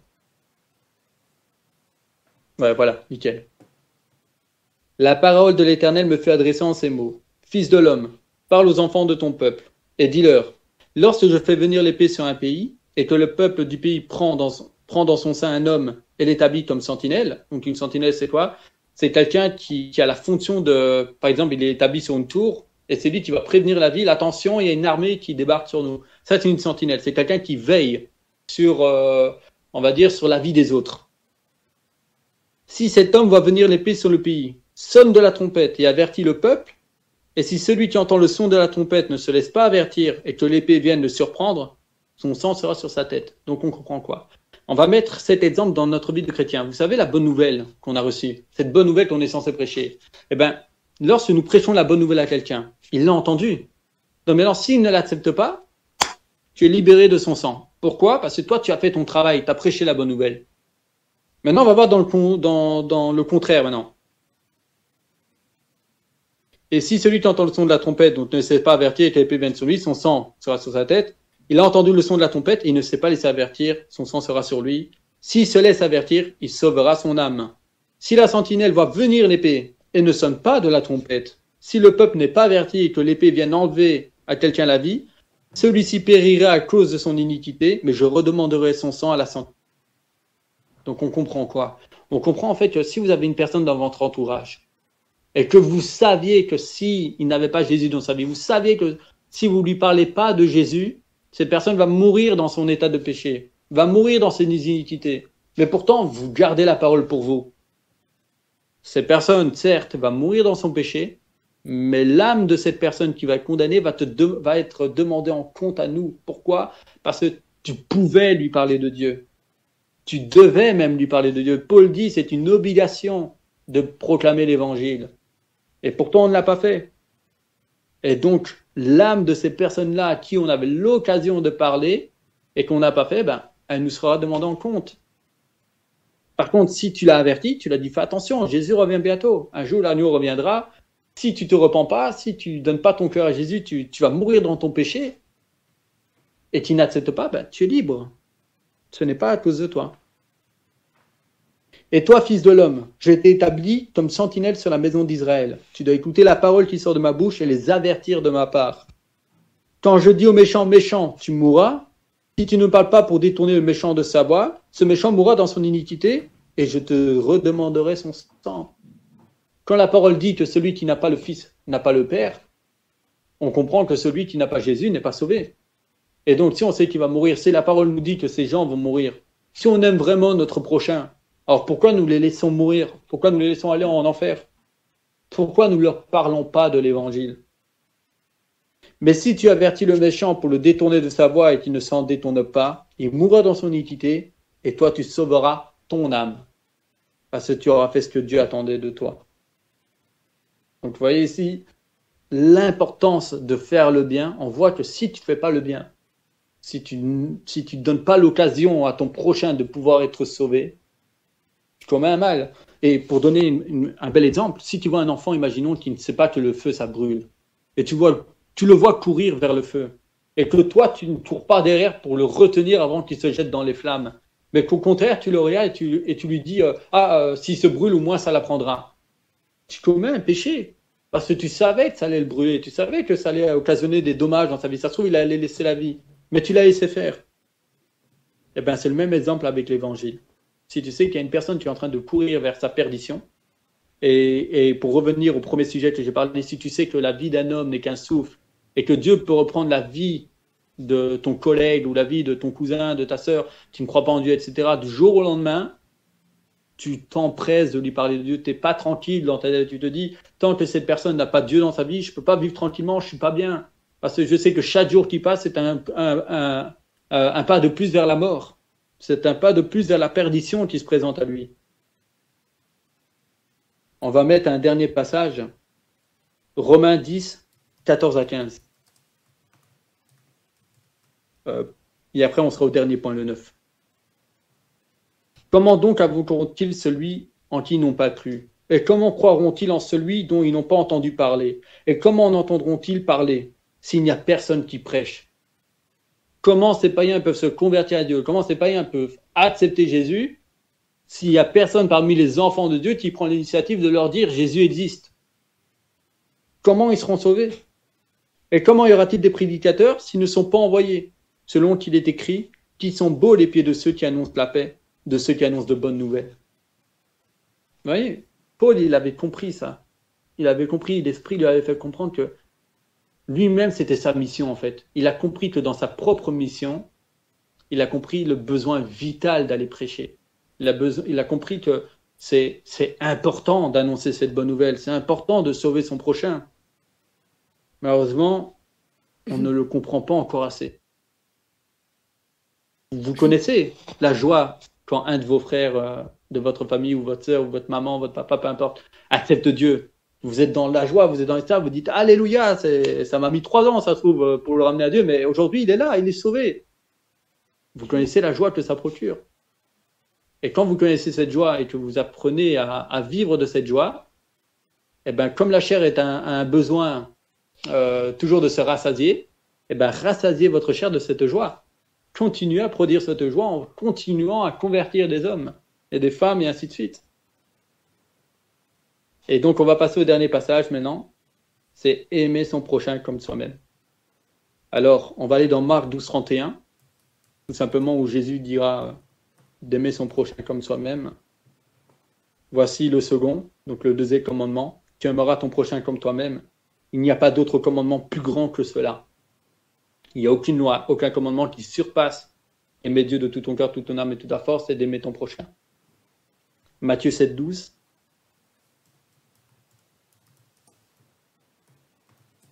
Désolé, hein, il reste encore 3 versets et après t'es tranquille, Cynthia. Tout ce que vous voulez que les hommes fassent pour vous, faites-le de même pour eux. Car c'est la loi, et les prophètes. Quand on est SDF, si j'étais SDF, j'aimerais bien qu'on me donne un sandwich quand j'ai un. Alors quand tu vois un SDF qui aimerait bien qu'on lui donne un sandwich, si tu étais SDF, toi qui aimerais bien avoir un sandwich, ben donne-lui un sandwich, si tu peux, bien sûr. Donc tout ce que tu aimerais qu'on te fasse pour toi quand tu es dans le besoin, fais-le pour l'autre quand il est dans le besoin. Retirons-nous ces esprits de jugement, de critique. Ça ne nous regarde pas. Ça ne nous regarde pas, la personne, pourquoi elle est là aujourd'hui, etc. Si par exemple, vous voyez des SDF qui boivent de l'alcool, etc., vous ne voulez pas lui donner de l'argent parce que vous vous dites, ah, mais il va acheter de l'alcool avec. Ne lui donnez pas d'argent, mais donne-lui à manger. Comme ça, au moins, tu es sûr que ce que tu lui as donné ne procure pas son mal. Soucions-nous uniquement de ce qui va vers Dieu. Dieu regarde ton cœur. De telle manière, tu donnes ton offrande. Mais lorsque tu mets un esprit de jugement, un esprit charnel devant toi, c'est là où tu te bloques à donner finalement. Parce que tu es en train de... c'est pas une caricature, mais tu es en train de mettre une étiquette. Voilà, tu es en train de mettre une étiquette sur la personne sans même la connaître. N'oublions pas, nous sommes tous comme ça. Lorsque nous sommes dans un mal, l'être humain, lorsqu'il vit dans un mal, il tente d'apaiser le mal par autre chose. Et donc, généralement, on va s'enfuir dans quelque chose qui nous fait oublier notre mal. Certains, c'est l'alcool, d'autres, c'est la drogue, d'autres, c'est les jeux de vidéo, d'autres, c'est le sexe, d'autres, c'est la luxure. Chaque homme essaye de s'évader. Et nous, on doit s'évader vers Dieu.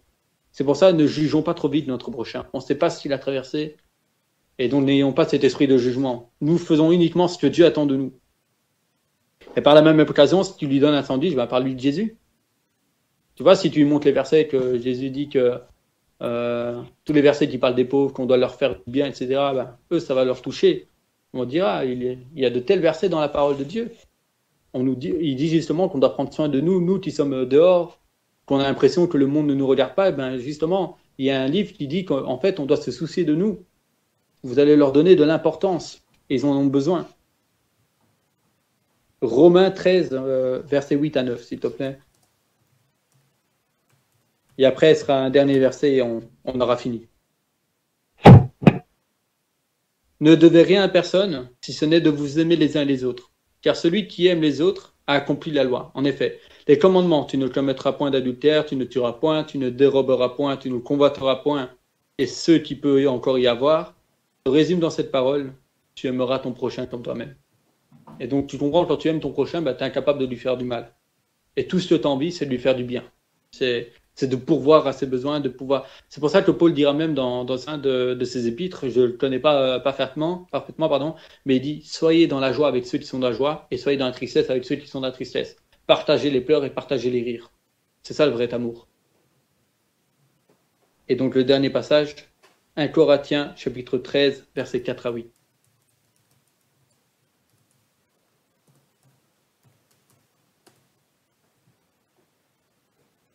La charité est patiente. Elle est pleine de bonté. La charité n'est point envieuse. La charité ne se vante point et elle ne s'enfle point d'orgueil. Elle ne fait rien de malhonnête. Elle ne cherche point son intérêt. Elle ne s'irrite pas et elle ne soupçonne point le mal. Elle ne se réjouit point de la justice, mais elle se réjouit de la vérité. Elle excuse tout, elle croit tout, elle espère tout et elle supporte tout. La charité ne périt jamais. Les prophéties prendront fin, les langues cesseront, la connaissance disparaîtra, mais si on mettait la suite, ça dit, mais la charité, elle, demeure à toujours. Et donc, la charité, vous pouvez le remplacer par l'amour, par la miséricorde, par la bonté, par tout ce qui est bon en fait. Tout cela, toutes ces choses-là, l'amour, justement, elle est patiente, elle est pleine de bonté. Quand tu aimes vraiment une personne, même si tu sais que, imaginons, je vais vous donner un cas d'exemple. Vous aidez une personne, vous savez que cette personne, elle est ingrat. Vous savez que cette personne profite de votre bienfaisance. Et vous le savez au fond de vous, et ça vous met un amertume parce que vous êtes en train de vous dire, ouais, mais la personne, je ne suis pas vraiment en train d'aider là, parce qu'en fait, elle se contente de ce que j'ai. Et donc, du coup, par exemple, imaginons une personne qui ne travaille pas. Et elle sait qu'elle peut compter sur vous pour manger. Et du coup, elle se dit, mais j'ai pas besoin de travailler parce que cette personne, finalement, je peux aller chez lui, je peux manger comme je veux. Donc, pourquoi je vais travailler si on va dire, j'ai un restaurant gratuit juste au-dessus de chez moi? Eh ben, ça va vous donner de l'amertume. Vous allez dire, mais je ne suis pas en train d'aider, là, il est en train d'abuser de moi, etc. Je suis en train de perdre... moi, je travaille pour avoir ça, etc. Donc, votre chair, elle ne supporte pas. Il y a une opposition, là. Mais ici, on nous dit justement que ça, si tu as la vraie charité, tu espères tout. Tu pardonnes tout et tu supportes tout. Ça veut dire que ça ne devient plus ton problème, en fait. Ça devient le problème de cette personne et de Dieu. Par contre, ce qu'il faut faire, dans ce cas d'exemple, parce que j'ai déjà été confronté, c'est de prendre la personne et de lui dire, frère, ça ne me dérange pas de t'aider. Ça ne me dérange pas que quand tu es dans le besoin, tu viens chez moi, je te le donne avec mon cœur. Mais par contre, comme je t'aime, Je ne veux pas que tu demeures dans cette situation-là. Je ne veux pas que tu restes toujours dans cette situation-là parce que tu ne pourras jamais avoir ton indépendance. Tu ne pourras jamais marcher par toi-même. Tu seras toujours dépendant des personnes. Et si un jour tu as le malheur de tomber sur une personne qui a le cœur fermé envers toi, il va te dire des choses qui vont te blesser. Et donc, pour ton bien, j'aimerais t'aider à trouver un emploi. J'aimerais t'aider à avoir une meilleure situation. Et voyez, le fait de lui parler avec amour et pas avec un esprit de jugement et de critique, vous allez l'aider. Mais dites-vous que tout ce que vous faites à quelqu'un, vous ne le faites pas pour lui, premièrement, vous le faites pour Dieu. Et lorsque vous le faites pour Dieu, tout ce que vous perdez, vous le recevrez davantage. Dieu n'oublie pas tout ce que vous donnez avec votre cœur. Donc, voilà, désolé, j'ai pris du temps. Mais c'est comme ça, des fois, la parole de Dieu, on a besoin d'aller dans la profondeur. Et donc, j'espère que tout le monde a compris maintenant le message que je voulais faire passer, l'importance de connaître que notre vie ne paraît que pour un temps, l'importance de l'amour du prochain, et surtout de lutter contre cet orgueil de la vie, la vanité de se dire qu'on peut tout remettre à demain, et de surtout faire du bien à son prochain. Donc, c'est ce que Dieu m'a mis à cœur. Quand j'ai reçu ça, voilà, je me suis ramassé, on va dire, une grosse baffe sur la tête parce que j'ai compris que ma relation n'était pas bonne. Et donc maintenant, il me faut de nouveau travailler ma perception des choses, retravailler ma relation avec Dieu afin d'être meilleur dans la sanctification. Et donc, j'avais le besoin de le partager avec vous, comme ça, si ça peut vous exhorter, si ça peut vous aider vous aussi, et si ça peut vous retirer du péché, tout le monde en sort béni. Amen. Si quelqu'un jamais veut dire quelque chose par rapport à ça, n'hésitez pas à ouvrir vos micros. Si vous voulez partager des versets, allez-y.